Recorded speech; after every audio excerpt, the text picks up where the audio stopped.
sebelum memberikan keputusan. Karena kalau cuma dengar dari satu pihak, sangat besar kemungkinan keputusannya tidak adil. Jadi harus dengarkan. Kalau ada dua pihak berseteru, dengarkan pihak yang menuduh dengan yang dituduh. Jadi tidak bisa karena dekat dengan penuduh ini, oh ini kebetulan teman akrab saya, soleh, ahli ibadah. Nah yang ini tukang mabuk-mabukan, tukang adu ayam, suka maksiat. Ya sudah, ini salah. Nggak bisa seperti itu. Hanya dengar satu pihak lalu tidak mendengar pernyataan dari pihak yang lain. Nggak boleh. Ya harus adil mendengar dari dua pihak secara keseluruhan ya. Kedua-duanya ya, sebagaimana perintah Nabi kepada Ali bin Abi Thalib dalam hadis Musnad Ahmad, Sunan Abu Dawud, Tirmidzi.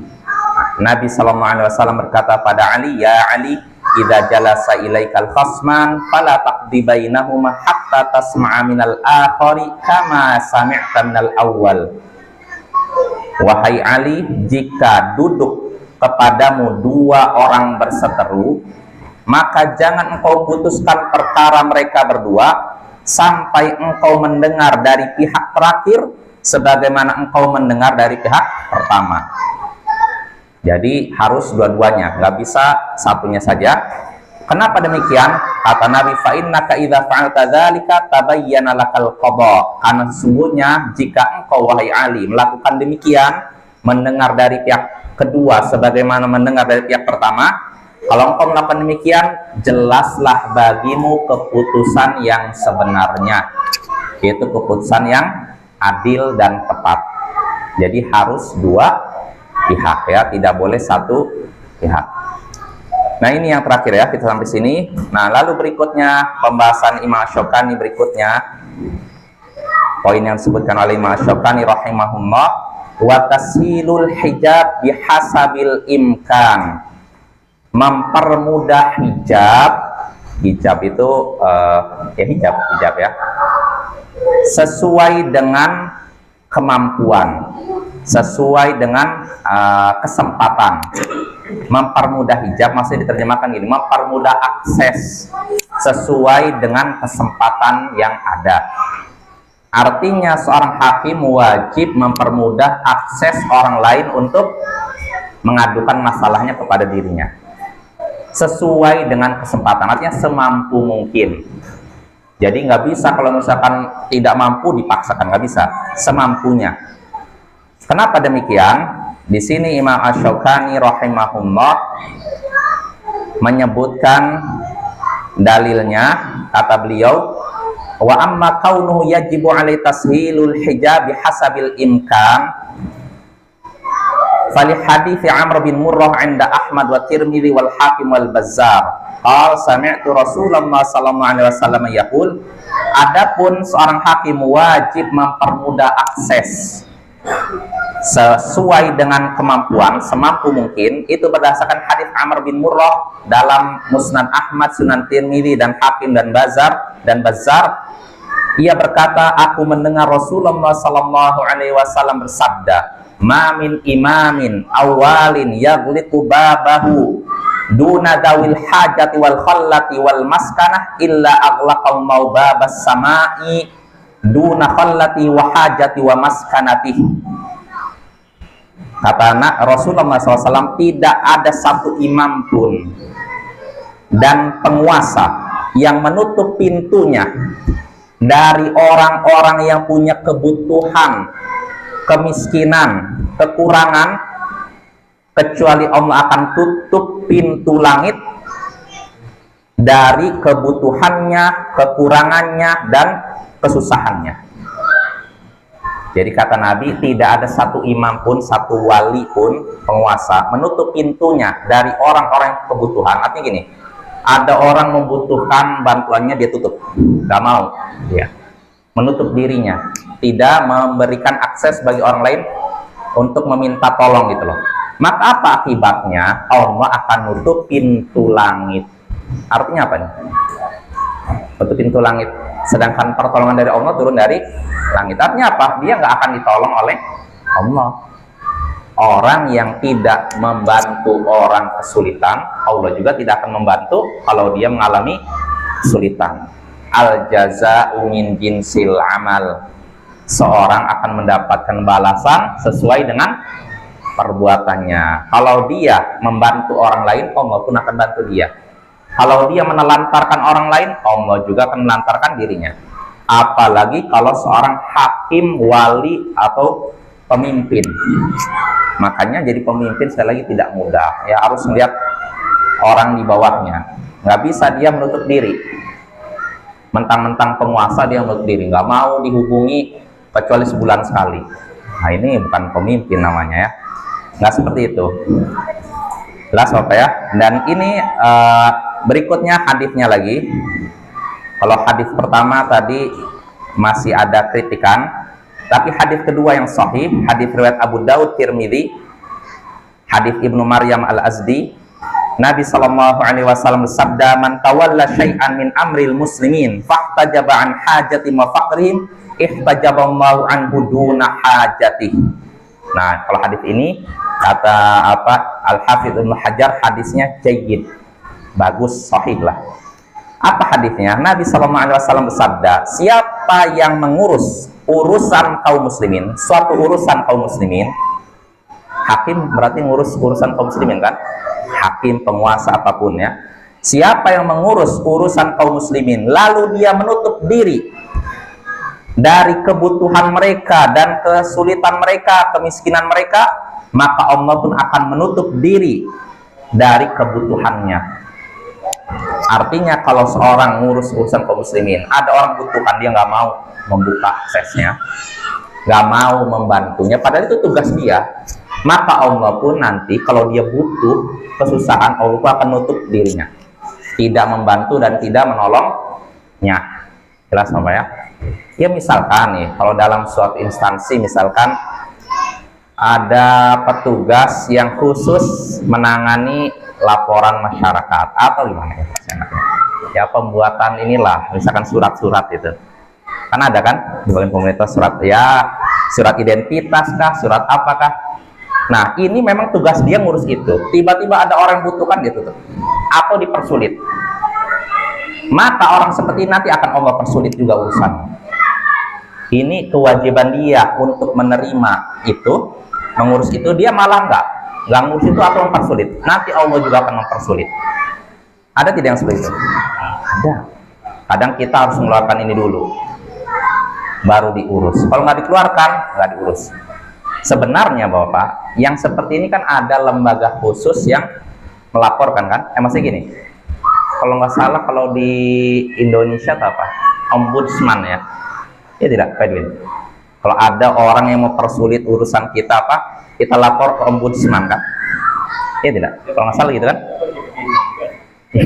Ya pokoknya gitulah, intinya jalurnya gitu katanya. Kalau di negara kayak kita gitu, kalau misalnya kita kesulitan ngurus apa gitu kan, kita lapor ke ombudsman. Nah itu kan. Nah dalam Islam ya, sebelum dibentuk ombudsman dan semacam, ada juga dalam sejarah pemerintahan Islam ada seperti itu. Sebelum dibentuk ombudsman, hendaknya kita juga menyadari ini, orang-orang yang ngurus urusan kaum muslimin baca hadis ini. Karena apa? Kalau dia mempersulit urusan rakyat, Allah juga akan mempersulit urusannya. Kadang karena nggak mengeluarkan ini, padahal itu sudah tugas dia. Dia sudah digaji oleh negara, tapi dia mempersulit orang. Bikin urusan surat ini dengan alasan apalah, mungkin nggak bisa diurus gini. Pas dikeluarkan uang baru boleh. Kalau uangnya kurang, dia bermuka masam. Nah yang seperti ini akan Allah persulit juga urusannya ya, karena itu tugas dia. Nah ini berlaku pada siapapun yang mengurus urusan kaum muslimin, termasuk hakim.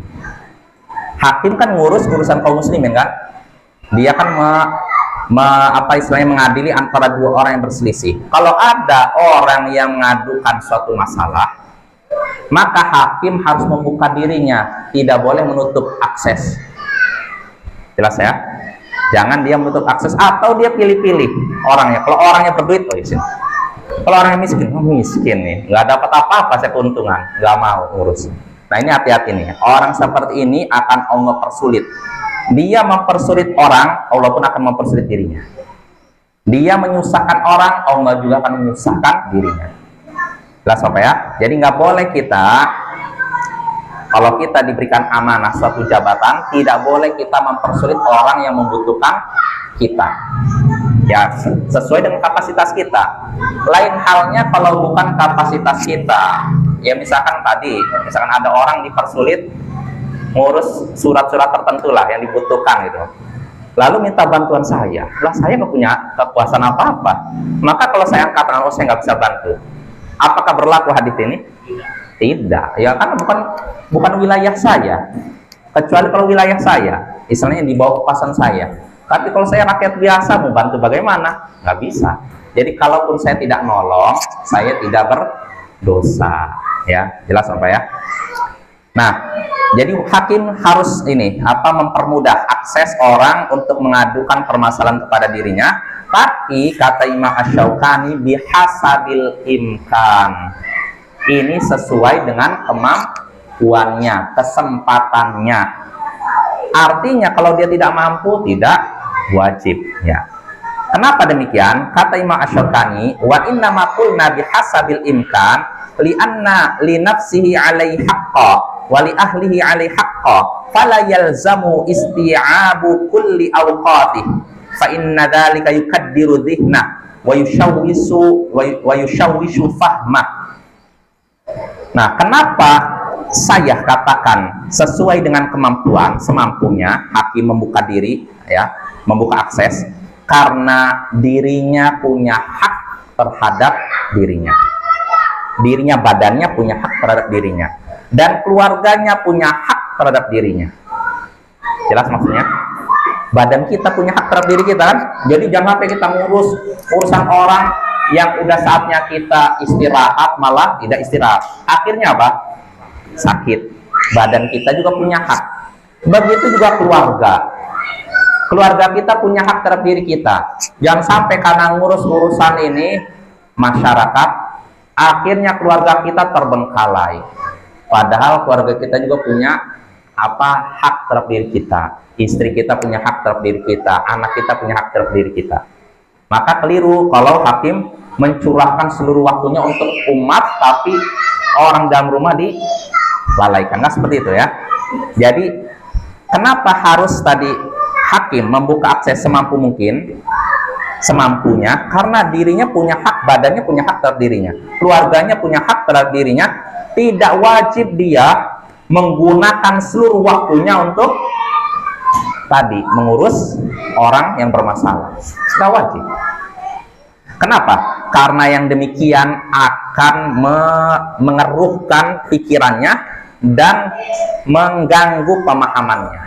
Artinya begini Bapak, kalau hakim nih, misalkan dia ngurus umat nih, anggap nggak sampai 24 jam, kalau 24 jam nggak mungkin lah. Anggap 23 jam nggak mungkin, 20 jam anggaplah. Sehari cuma tidur istirahat 4 jam, selebihnya ngurus umat.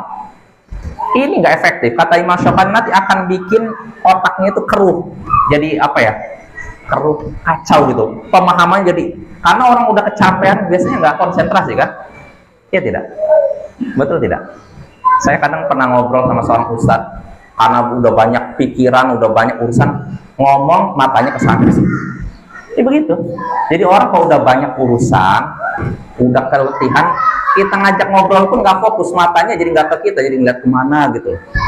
Nah itu tuh, itu nyata ya. Jadi kalau hakim disuruh kerja, anggap misalnya 20 jam, 4 jam untuk istirahat saja, ini akan membuat pikirannya jadi nggak jernih gitu. Nah ini makanya di sini Imam Syaukani nyatakan hakim wajib membuka akses semampunya, tidak semua waktunya. Selain itu, dia juga wala yahtajibu, kata Imam Syaukani, kulla awqati fa inna dzalika zulmun li ahli khusumat. Selain dia tidak layak mencurahkan waktu seluruhnya untuk urusan tadi, dia juga tidak boleh menutup dirinya pada semua waktunya. Karena itu kezaliman bagi orang yang punya masalah. Terus bagaimana? Pertengahan. Jadi jangan sampai dia seluruh waktunya untuk ngurus orang yang bermasalah, atau dia menutup sama sekali dari orang yang bermasalah. Jangan. Terus seharusnya bagaimana? Pertengahan. Dia gunakan sebagian waktunya, mungkin misalkan anggap sehari 24 jam, ya 12 jam lah. 12 jam untuk menjalankan tugasnya, 12 jam untuk keluarganya.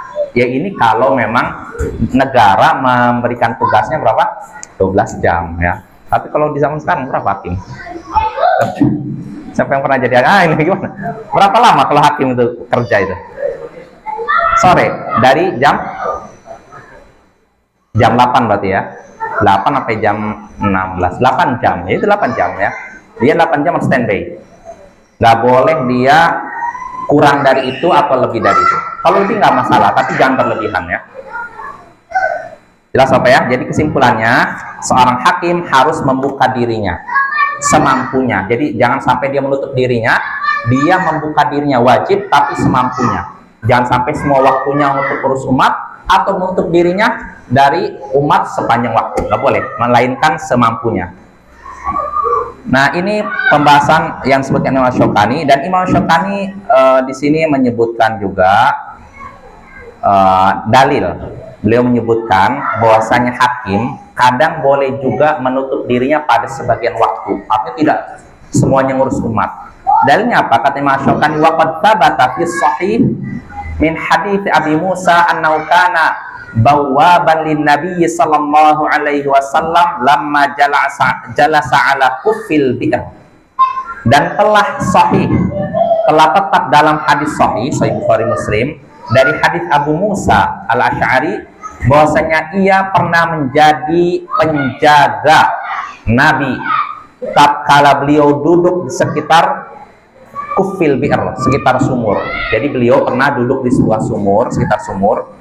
Nah, Abu Musa ini jadi bawab, penjaga pintunya. Artinya apa? Ketika jadi penjaga pintunya maksudnya apa? Kalau ada orang yang mau menemui Rasulullah harus apa? Izin. Jadi Rasul tidak membuka waktunya untuk semua orang datang. Di situ ada penjaga pintunya. Nah, ini menunjukkan hakim artinya apa? Dia harus membuka akses untuk semua orang tapi semampunya. Jadi ada waktu bagi dia untuk istirahat. Makanya disediakan apa tadi?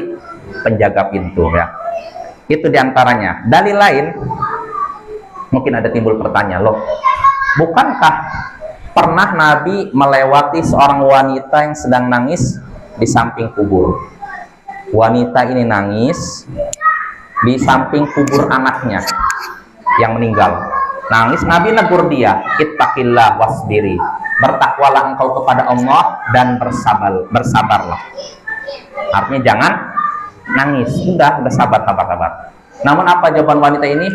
Ilaika anni fa innaka lam tusab bi musibati. Menjauhlah engkau dariku karena engkau tidak mendapatkan musibah seperti yang aku rasakan. Artinya kamu gak tahu, saya ini musibah saya berat, makanya saya nangis di sini. Udah sana, jauh. Diusir Nabi sama wanita ini. Dan wanita ini tidak tahu kalau yang negur siapa? Nabi. Akhirnya pergilah Rasulullah, nggak nanggap ini. Udah orang lagi marah. Kalau nasihatin malah nanti makin apa? Jadi Bapak, kalau kita ingin nasihati seorang, kalau lagi marah sebaiknya ditunda sampai emosinya menurun baru kasih nasihat. Karena kalau lagi emosinya muncul kita kasih nasihat, khawatirnya apa? Menolak nasihat. Kalau yang ditolaknya ucapan kita masih mending. Tapi kalau yang tolaknya hadis bagaimana? Kalau yang tolaknya ayat bagaimana coba?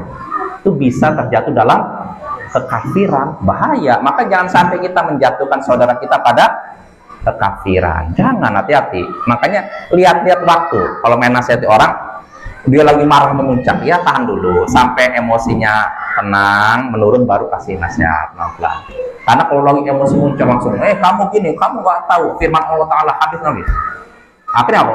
Kamu ditolak ayat hadis, ini bahaya ya. Nah makanya Nabi pun gitu, disuruh udah kamu sabar, malah udah kamu pergi, kamu gak ngerti musibah yang saya rasakan. Diusir Nabi. Nah ketika Nabi pergi, barulah orang-orang memberitahu wanita itu, tadi yang negur kamu adalah Rasulullah. Baru sadarlah wanita itu, lalu datang ke rumah Nabi, falam tajid indahu bawabin. Disebut dalam hadis tidak ada di situ orang yang jaga pintu Nabi. Lalu wanita ini berkata, asbir, sekarang saya sabar. Maka Nabi pun berkata apa? Innamas sabru 'inda sadmatil ula. Sesungguhnya kesabaran itu tatkala pertama kali terjadi guncangan musibah. Sesungguhnya kesabaran itu, maksudnya pahala kesabaran itu diraih ketika pertama kali terjadi musibah.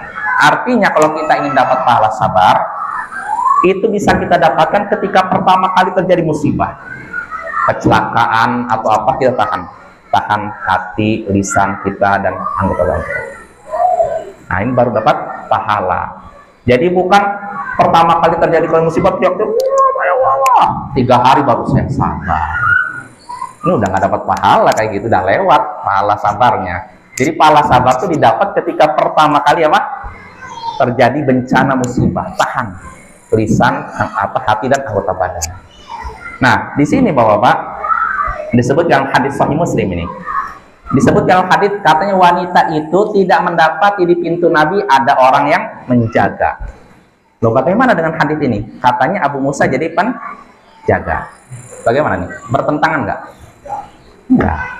Jawabannya mudah. Rasulullah kadang dalam satu waktu beliau dijaga dan kadang dalam waktu lain tidak dijaga. Itu jelas ya. Makanya dari sini kalau misalkan pemimpin zaman sekarang ada penjaganya nggak masalah. Karena kalau pemimpin misalnya presiden dibebaskan semua orang menemui beliau, apa yang terjadi? Oh, banyak kejadian Bapak ya. Presiden masuk, bahkan yang masuk ini masih anggota keluarganya, ternyata bawa pistol, ya tidak? Soalnya di kerajaan Arab Saudi pernah terjadi. Raja Faisal ini termasuk raja yang tegas dan disegani oleh musuh, disegani oleh Amerika, oleh orang Yahudi. Karena apa? Dialah yang memboikot minyak Arab untuk Eropa dan boikot minyak untuk Eropa dan Amerika. Sehingga di zaman Raja Faisal, orang-orang Eropa, Amerika pakai sepeda, nggak bisa pakai motor, nggak bisa pakai mobil. Kenapa? Minyaknya diembargo, diboikot, nggak mau dikirim ke Eropa dan Amerika. Jelas ya. Sampai akhirnya apa? Nah, mereka bikin makar, diutuslah orang terdekat dengan Raja Faisal, masih ada kerabatnya, masuk ke Raja Faisal membawa pistol lalu. Nah, padahal itu masih kerabat, apalagi kalau orang lain. Maka wajar kalau seorang presiden ada apanya, istilahnya pas pampres. Nah itu, ya nggak? Di mana-mana ada kan? Kalau presiden tanpa pas pampres, pasukan pengawal presiden, ya mungkin mudah ditembak, mudah dibunuh atau dibom dan semacamnya. Apalagi zaman sekarang nih, udah mudah sekali orang untuk menghilangkan nyawa orang lain ya. Jadi kita kembali lagi, Nabi kadang di rumahnya dijaga, kadang tidak. Ini menunjukkan boleh dua-duanya. Boleh pakai penjaga, boleh tidak. Tergantung kondisi keamanan, Bapak ya. Dan di sini dalam hadis ini Abu Musa jadi penjaganya. Jadi artinya apa? Tidak semua orang bisa menemui Nabi, karena Nabi juga butuh apa? Istirahat, butuh untuk mungkin refreshing. Nah, ini ya. Lalu berikutnya juga Imam Syafi'i menyebutkan wa thabata fi sahih aidan fi qissati halifi an la yadkhulu ala nisa'i syahran anna Umar ista'dana lahul aswad lamma qala lahu ya Rabah ista'dhin li. Dan disebutkan juga dalam hadis Sahih Bukhari Muslim kisah sumpah Nabi beliau tidak akan menemui istri-istrinya selama sebulan. Jadi beliau pernah bersumpah untuk tidak menggauli istrinya selama sebulan. Ya, ini ilah nih. Ada pembahasannya dalam surat Al-Baqarah dan sudah kita bahas juga ya ilah ya. Nah, kesimpulannya, singkat ceritanya, ketika itu karena Nabi tidak mau menemui istrinya selama sebulan, nah Umar ingin menemuinya. Nah, tapi Umar nggak bisa langsung menemuinya karena ada Al-Aswad penjaganya. Maka Umar minta pada Al-Aswad, ya Rabah ista'dzinli, wahai Rabah minta izin kepada Rasulullah untukku. Artinya cobalah minta izin kepada Rasulullah, bisa tidak saya masuk? Coba ya. Pertanyaan siapa? Umar. Apanya Nabi? Orang terdekat dengan Nabi kan, bahkan apa? Mertuanya Nabi. Tapi walaupun begitu, tidak asal nyelonong aja. Jelas ya. Beda dengan orang zaman sekarang, asal masuk aja. Ya ini kan mantu saya, mantu ya mantu punya privasi, nggak asal nyelonong gitu aja, punya privasi Bapak ya. Jadi nggak bisa kita, kalau seorang sudah nikah itu punya privasi, nggak bisa orang sembarangan masuk. Timbul pertanyaan, bagaimana kalau ayah ibu? Nah ini memang ada beda pendapat ya, tapi tetap harus izin, karena bisa jadi kalau tidak izin melihat sesuatu yang tidak pantas dilihat. Iya tidak? Iya, nanti malah timbul prasangka buruk. Misalkan ginilah, orang tua istri masuk ke rumah kita, asal masuk itu aja, nggak izin kita. Siapa tahu rumah nih misalkan dalam kondisi mungkin berantakan atau ada yang nggak layak dilihat, masuk. Akhirnya apa? Mertua ngaku, oh ternyata menantu saya ini jorok, gini, ya nggak? Akhirnya menilai kita apa? Buruk kan? Nah makanya tetap izin, apa ya? Lihat Umar bin Khattab aja tidak langsung masuk ketemu Rasulullah, padahal itu menantunya, ya kan? Tetap izin kepada sini Al-Aswad dengan berkata, wahai Robah, izinkanlah untukku. Artinya minta izinlah kepada Rasulullah untukku. Jelas. Nah ini menunjukkan di sini Nabi punya apa? Penjaga. Supaya apa? Tidak semua orang. Nah ini boleh. Yang sebetulnya ini boleh Bapak ya. Dan terakhir Imam Syukani menyebutkan dalil juga dalam hadis sahih juga, annahu kana li Umar hajibun yuqalu lahu yarfa. Dan telah tetap dalam hadis sahih juga Bukhari Muslim bahwasanya Umar memiliki hajib, sekali lagi penjaga yang namanya Yarfa. Namanya Yarfa. Jadi dia menjaga Umar, menjaga apa? Rumah kediaman Umar. Walaupun dalam riwayat lain disebutkan Umar tidak ada penjaganya. Tapi itulah, kadang ada, kadang tidak. Tergantung apa? Kebutuhan dan kondisi. Nah, ini sekali lagi semua ini menunjukkan seorang hakim asalnya dia harus membuka akses untuk siapapun yang mau menemui dirinya, mengadukan apa masalahnya, tapi ini tergantung apa? Kemampuannya, semampunya. Jadi tidak semua waktunya menerima. Makanya boleh dia nunjuk orang tertentu menjaga, membatasi akses. Supaya apa? Si hakim ini bisa beristirahat, karena badannya punya hak, keluarganya punya hak, mata kita punya hak. Jadi istirahatnya apa ya? Nah ini pembahasan yang disebutkan oleh Imam Asy-Syaukani rahimahullah. Lalu berikutnya yang disebutkan oleh Imam Asy-Syaukani, wa yajuzu lau ittikhadul a'wan ma'al hajah. Seorang hakim diperbolehkan mencari pembantu atau mengambil pembantu jika dibutuhkan. Maksudnya pembantu apa nih? Karena gini, kalau di zaman sekarang kan hakim kan biasanya ada ini, ada bagian tolong panggilkan terdakwa, ada nggak? Nah ini yang betul nggak? Panggilkan atau rapikan. Kalau ada keributan di ruang sidang kan biasanya ada petugasnya kan? Ya kan? Nah hakim butuh seperti itu. Maka kata Imam Asy-Syaukani, boleh hakim mengambil pembantu, orang yang menolongnya kalau memang membutuhkan. Ya, dalilnya apa? Di sini Imam Asy-Syaukani rahimahullah menyebutkan dalilnya.